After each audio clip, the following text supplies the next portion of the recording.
Hey, what's going on YouTube? In this video, I want to talk to you guys about car sharing. I have 4 different items you may want to consider before going out and purchasing that new or used car. So let's not waste any time. Let's get into it. One of the first things that comes to mind is convenience with car sharing. It has to be parking. This is also convenient, particularly in larger cities. The other thing that comes to mind with convenience with car sharing has to do with future technologies that companies like Uber and Google have been testing in autonomous driving. So before you know it, these vehicles will not need a driver. I think this will make things a little bit more convenient when it relates to arriving to your destination on time. With convenience comes costs, and I have a little bit different perspective on costs when it relates to car sharing. I think the future will start to see more subscription-based services like the one Uber started, which gives you 30 rides for $2.99 per month. And more so, I could potentially see companies using car sharing as a way to sell ads. It's sort of be like Facebook car sharing, where ads are displayed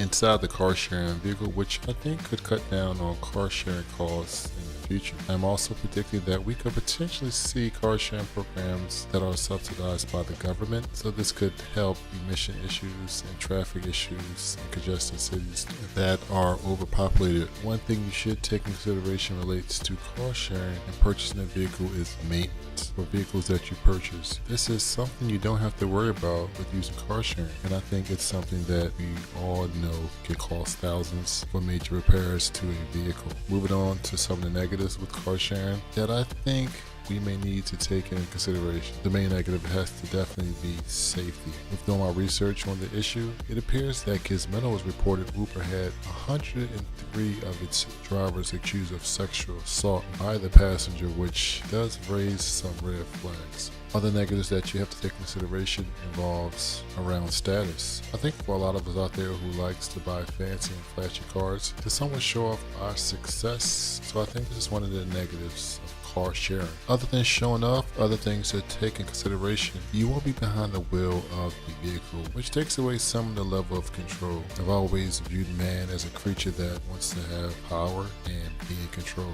Just think of all the wars we have had in this world with nothing more than power and control. Otherwise, those are some of the things that you may want to consider before purchasing their next vehicle. So I want to finish the video by talking about some of the alternatives that you can consider before purchasing that new or used vehicle. Of course, car ownership is an alternative, which we have discussed in this video, but let's not forget about good old public transportation such as buses and subways. Otherwise, those are my 2 alternatives that we have had available at our disposal today. Otherwise, what I want to discuss evolves around future means of transportation. These include the Hyperloop and the one-man drone. First, let's talk about the Hyperloop. This was introduced by Elon Musk from the Boring Company, which has dealt a good deal of attention over the past couple of years. Now, for those who don't know, Elon Musk wants to dig tunnels under major metropolitan areas to reduce the traffic congestion. Vehicles could travel at high rates of speed and avoid traffic altogether, which is something Chicago has been discussing with the Boring Company to build out and get passengers to Chicago's O'Hare Airport in the most efficient way possible.